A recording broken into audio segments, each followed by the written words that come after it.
வணக்கம் நண்பா. இன்னைக்கு நாம பார்க்க போற மூவி ரிவ்யூ நம்ம யோகி பாபு லீட் ரோல்ல நடிச்சிருக்கிற கிணத்தை காணோம். படத்தோட தலைப்பு ரொம்ப வித்தியாசமா இருக்குல்ல.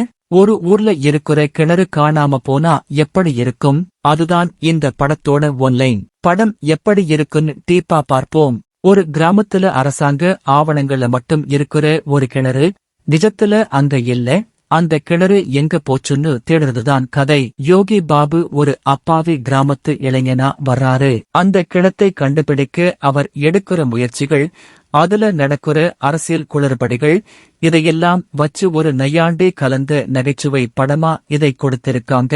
இந்த படத்தோட பாசிட்டிவ் பாயிண்ட்ஸ்: யோகி பாபுவின் டைமிங். எப்பவும் போல யோகி பாபு தன்னோட ஒன்லைனர்ஸ் மற்றும் டைமிங் காமெடியால படத்தை தாங்கி பிடிக்கிறாரு. அவரோட யதார்த்தமான நடிப்பு படத்துக்கு பெரிய பலம். சமூக கருத்து: வெறும் காமெடியா மட்டும் இல்லாம அரசாங்க திட்டங்கள்ல நடக்கிற ஊழலையும் அதிகாரிகளோட மெத்தன போக்கையும் ரொம்ப நக்கலா சொல்லி இருக்காங்க. காமெடி டீம்: படத்துல வர்ற மத்த காமெடி நடிகர்களும் அவங்கவங்களுக்கு கொடுத்த வேலையை சிறப்பா செஞ்சிருக்காங்க. பாதி முழுக்க சிரிப்புக்கு கேரண்டி.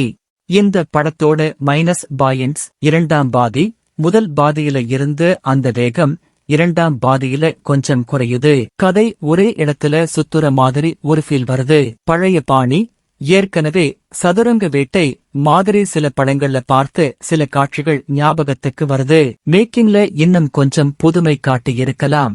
மொத்தத்துல கிணத்தை காணோம் இது ஒரு ஜாலியான அரசியல் நையாண்டி படம். எந்தவித எதிர்பார்ப்பும் இல்லாம ஒரு 2 மணி நேரம் ஜாலியா சிரிச்சுட்டு வரணும் நினைக்கிறவங்க கண்டிப்பா தியேட்டர்ல போய் பார்க்கலாம். ஃபேமிலி ஆடியன்ஸுக்கும் இது ஒரு நல்ல சாய்ஸ். இந்த படத்தோட ரேட்டிங்ஸ் 5க்கு 2.75.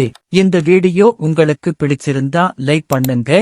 உங்க ஊர்ல இது மாதிரி ஏதாவது அதிசயமா காணாம போயிருக்கான்னு கமெண்ட்ல சொல்லுங்க. அடுத்த வீடியோல சந்திப்போம். மறக்காம நம்ம சேனலை சப்ஸ்கிரைப் பண்ணிடுங்க. நன்றி.